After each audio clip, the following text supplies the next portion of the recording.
Welcome back. ముఖ్యమంత్రి ఆదేశాలు, తల్లిదండ్రుల ఆక్రందనలు చిత్తూరు జిల్లా ఆరోగ్య శాఖలో చలనం తీసుకురాలేకపోతున్నాయి. వైద్య సిబ్బంది పట్టించుకోకపోవడంతో డెంగీ వ్యాధి విజృంభిస్తోంది. ముఖ్యంగా చిన్నారులు ఈ వ్యాధిని బారిన పడి అల్లాడిపోతున్నారు. తిరుపతి రుయా ఆసుపత్రి డెంగీ బాధిత పిల్లలతో కిటకిటలాడుతోంది.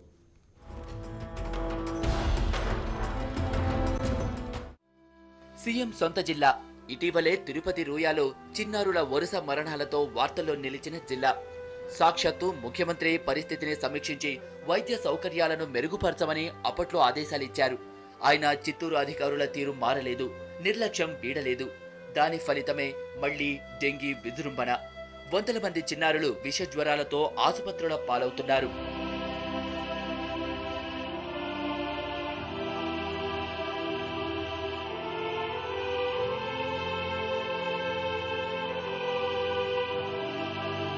కేవలం 90 పడకల సామర్థ్యం ఉన్న రూయా చిన్నపిల్లల ఆసుపత్రిలో రోజు 35 నుంచి 40 విష జ్వరాల కేసులు నమోదవుతున్నాయి. ఆసుపత్రికి వస్తున్న పిల్లలకు రక్త పరీక్షలు చేస్తే 90% డెంగీ అని తేలుతోంది. ఒక్కరోజే 40 డెంగీ కేసులు రావడంతో ఒక్కో బెడ్ మీద 2-3 పిల్లల్ని ఉంచి చికిత్స చేస్తున్నారు వైద్యులు. దీంతో ఇన్ఫెక్షన్లు సోకి వ్యాధి తీవ్రత పెరుగుతుందని ఆందోళన చెందుతున్నారు తల్లిదండ్రులు. సార్ ఫీవర్, డెంగ్యూ, మలేరియా అవన్నీ జ్వరాలు ఉండే పిల్లల పక్కనే వేరే పిల్లలు వేయడము, ఆ ఇన్ఫెక్షన్ అంతా వాళ్ళకు సోకడము, వేరే పిల్లలకి వీళ్ళకి సోకడము, అది చాలా ఇబ్బందిగా ఉంది సార్. దానికి ఏం చేసి మాకు బెడ్లు లేవు, దానివల్ల ఒక బెడ్లోనో 2-3 ఉంటారు. మాకు లేదని మేమేం చేసేది అని చెప్తారు సిస్టర్ వాళ్ళు. పరిస్థితి ఇలాగే కొనసాగితే రూయాలో చిన్నారుల ప్రాణాలకు మరోసారి భరోసా లేకపోతుందన్న ఆందోళన వ్యక్తమవుతోంది.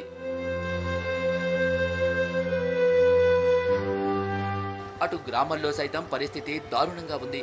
ప్రాథమిక ఆరోగ్య కేంద్రాలకు వైద్య సిబ్బంది చుట్టపు చూపుగా వచ్చిపోతున్నారు. దీంతో కనీస సౌకర్యాలు అందుబాటులో లేక వ్యాధి తీవ్రత పెరుగుతోంది.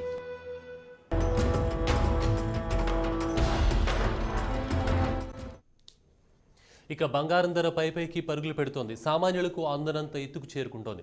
10 గ్రాముల బంగారం ధర రికార్డు స్థాయిలో 32,000 రూపాయల ధర పలుకుతోంది. ఆల్ టైమ్ హైకి చేరింది. గ్లోబల్ బులియన్ మార్కెట్లో సానుకూల ప్రభావంతో జాతీయ మార్కెట్లో బంగారం నూతన గరిష్ట స్థాయిని నమోదు చేసింది. 10 గ్రాముల బంగారం సుమారు 31,980 రూపాయల ధర పలుకుతోంది. గత 2 వారాలుగా బంగారం ధర పెరుగుతూ వస్తోంది. ఈక్విటీ మార్కెట్లు భారీగా పతనమవ్వడం, ఇన్వెస్టర్లు బులియన్ మార్కెట్లో పెట్టుబడులకు ఎగబడడమే బంగారం ధర పెరుగుదలకు కారణమని నిపుణుల అంచనా. పైగా వచ్చే పెళ్లిళ్ల సీజన్ కూడా ఓ కారణం కావచ్చని భావిస్తున్నారు. అంచనాలు ఎలా ఉన్నా కొండెక్కి కూర్చున్న బంగారాన్ని కొనలేక సామాన్యులు చేతులెత్తేస్తున్నారు. దీంతో ధర పెరిగి గిరాకీ లేదని వ్యాపారులు వాపోతున్నారు. దాచేస్తే సర్కార్ నిర్లక్ష్యం దాగిపోతుందా? మీడియా కళ్లకు గంతలు కట్టేస్తే ప్రభుత్వ ఆసుపత్రిలో సౌకర్యాలు మెరుగుపడినట్టేనా? కెమెరాలను ఎంజీఎంలోకి అనుమతించకపోతే సర్కార్ నిర్వాహకం బయటపడదా? మంత్రులు హామీలిచ్చి మర్చిపోయినా మీడియా చోద్యం చూడాలా? వెంటిలేటర్స్ లేక రోగుల ప్రాణాలు గాలిలో కలుస్తున్న సర్కార్ నిద్రమత్త వదలదా? ఈ ప్రశ్నలన్నీ సర్కార్ వైద్యానికి సవాల్గా మారాయి.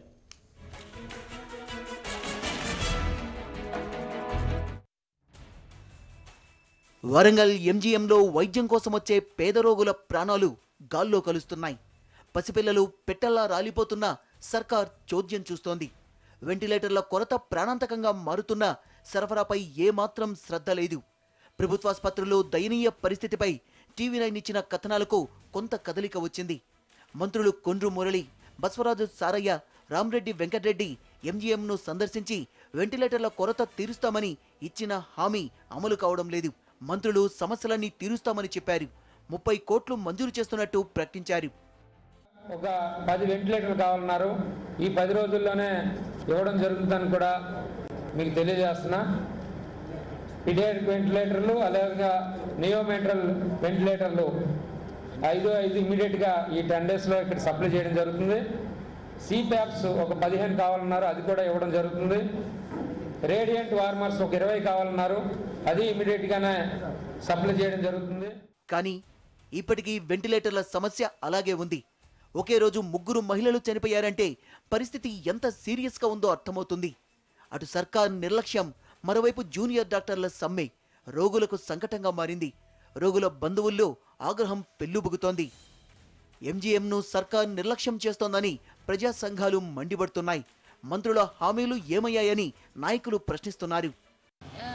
ఈ 10 రోజులు గడిచినా కూడా ఇంకా వెంటిలేటర్స్ తెప్పించేటువంటి పరిస్థితి లేదు. అట్లాగే మరణాల సంఖ్య పెరుగుతూ ఉంది. ఈ రోజు కూడా సంగెం మండలంలోని పూలమ్మ అనేటువంటి మహిళ చనిపోవడం అనేది జరిగింది. ఈ మరణాల సంఖ్య తీవ్ర స్థాయిలో కొనసాగుతూ ఉంది.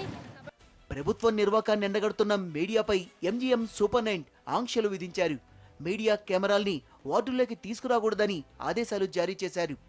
మీరు ప్లీజ్ దయచేసి you come to the administration, we'll definitely tell you every detail, we'll give you the case sheet also, facts, మీకు అన్ని ఫ్యాక్ట్స్ చెప్తాం. కానీ మీరు just don't take the voice directly. అంటే ఏమవుతుంది, sending discouraging the public to come to hospital. వీళ్ళు రాస్తారు వెళ్ళిపోయిన వాళ్ళు తెచ్చుకుంటారు. ఎంజీఎంలో పరిస్థితి దారుణంగా ఉందని స్థానికులు ఆవేదన వ్యక్తం చేస్తున్నారు. ఆసుపత్రిలో వసతులు కల్పించాల్సింది పోయి మీడియాపై ఆంక్షలు విధించడమేంటని ప్రశ్నిస్తున్నారు.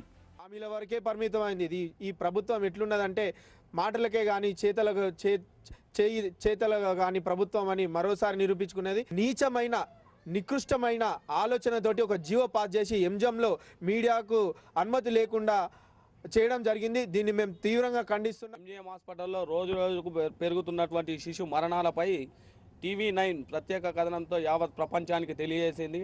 అలాంటి కథనంపై స్పందించినటువంటి గవర్నమెంట్ కూడా మంత్రివర్గం కూడా ఆమోదించి 10 రోజుల్లో ఈ యొక్క సమస్యలు పరిష్కరిస్తామని హామీ ఇచ్చి 30 కోట్లు శాంక్షన్ చేస్తామని చెప్పింది. కానీ ఇప్పటి మటుకు కూడా ఒక వెంటిలేటర్ లేదు, కావాల్సిన సదుపాయాలు లేవు. ప్రజారోగ్యంపై శ్రద్ధ చూపాల్సిన సర్కార్ తీరు విమర్శలకు దారితీస్తోంది. ఇప్పటికైనా మంత్రుల హామీల్ని వెంటనే అమలు చేయాల్సిన అవసరం ఉంది.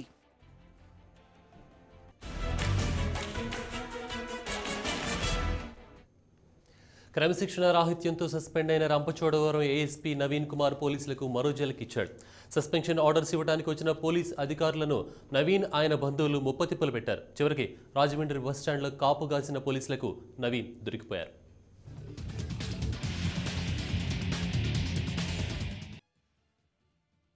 గంజాయి అక్రమ వ్యాపారులతో సంబంధాలున్నాయంటూ తూర్పుగోదావరి జిల్లా ఎస్పీ, ఏలూరు రేంజ్ డీఐజీలపై ఆరోపణలు చేసి సంచలనం సృష్టించిన రంపచోడవరం ఏఎస్పీ నవీన్ కుమార్ హైడ్రామాతో మళ్లీ వార్తలకెక్కారు. మీడియాకెక్కి రచ్చ చేసిన నవీన్ ఆధారాలు చూపడంలో విఫలం కావడంతో సస్పెండ్ అయ్యారు. నవీన్ కుమార్ ఐపీఎస్ అధికారి కావడంతో ఆయనకు సస్పెన్షన్ ఉత్తర్వులు అందించేందుకు ఏలూరు డీఎస్పీ అశోక్ బాబు స్వయంగా రంపచోడవరం వెళ్లారు. కానీ ఆయన అక్కడ లేరు.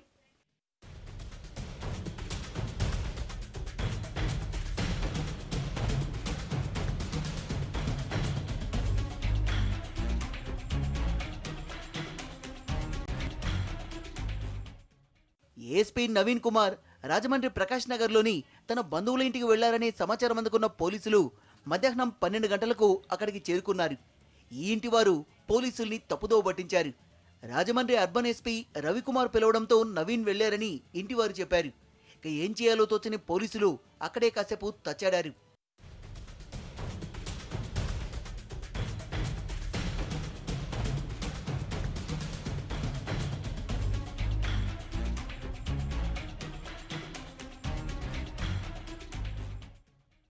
చివరకు సాయంత్రం 3 గంటల ప్రాంతంలో రాజమండ్రి ఏఎస్పీ వరదరాజులు, డీఎస్పీ రాజగోపాల్ ఆ ఇంటికి చేరుకున్నారు.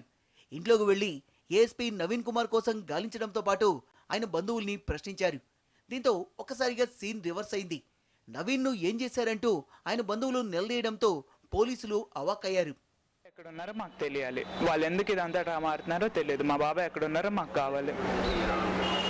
మరి ఇంకా వాళ్ళే తీసుకొచ్చారండి, వాళ్ళే వెళ్ళారు, వాళ్ళతో పాటే వెళ్ళారు. హాఫ్ అన్ అవర్కి వచ్చి మా దగ్గర లేరు, ఏమవుతుందో తెలియదు. ఫోన్ కూడా స్విచ్ ఆఫ్, అది డిపార్ట్మెంట్ ఫోన్ అండి. స్విచ్ ఆఫ్ ఎందుకు ఉంటుందండి? అది కూడా వాళ్ళు తీసుకెళ్ళారు. బాబాయ్ వెళ్ళారు ఎస్పీ గారికి, వెళ్తున్నాను హడావిడం లేదు, వాళ్ళు ఫాలో అయ్యారు, వచ్చారు, ఫ్రెష్ అప్ అయ్యి వెళ్తున్నామని చెప్పి వెళ్ళారు.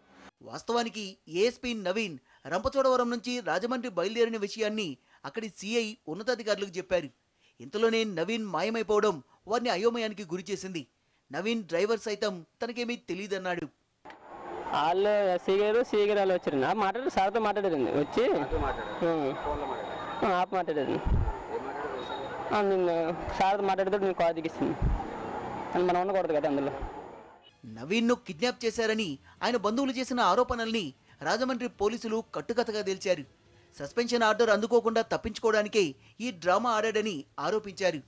రాత్రి 9 గంటల సమయంలో ఈ ఆర్డర్ను నవీన్ బంధువుల ఇంటి గోడ కతికించి చేతులు దులుపుకున్నారు. సస్పెన్షన్ ఉత్తర్వులు సర్వ్ చేయడానికి అని చెప్పి మా డిఎస్పీ గారు ఇక్కడికి వచ్చారు.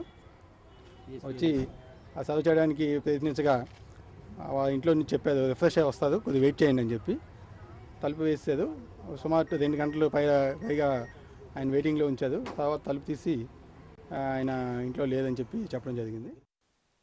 మరోవైపు ఏఎస్పీ నవీన్ విషయంలో పోలీసులు అతిగా ప్రవర్తించారని మానవ హక్కుల వేదిక ఆరోపించింది. అవినీతిపై పోరాడుతున్న ఐపీఎస్ అధికారిని క్రిమినల్లా అవమానిస్తున్నారన్నారు. ఇప్పుడు వచ్చేసి రాత్రి 8 గంటలకి మీడియా వస్తున్న సందర్భంలో నేను ఎంటర్ అయిన తర్వాత ఇప్పుడు నోటీస్ బోర్డు గోడ కంటిస్తా ఉన్నారు సస్పెన్షన్ ఆర్డర్. ఈ విషయం ఉదయమే చేయొచ్చు కదా, ఉదయం చేసి వెళ్ళిపోవచ్చు కదా.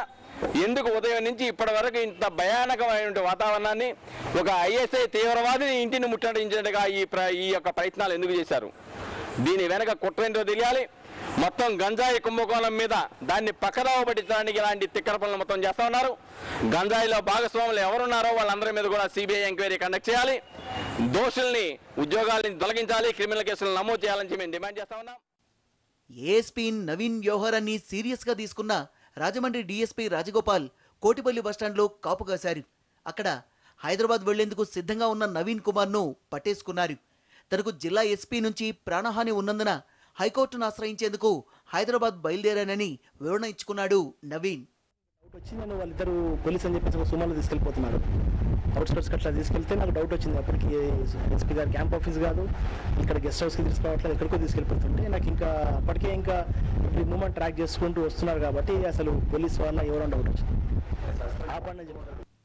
మొత్తానికి 10 గంటలకు పైగా హైడ్రామా నడిచిన తర్వాత చివరకు నవీన్ కుమార్ దొరికిపోవడంతో పోలీసులు ఊపిరి పీల్చుకున్నారు.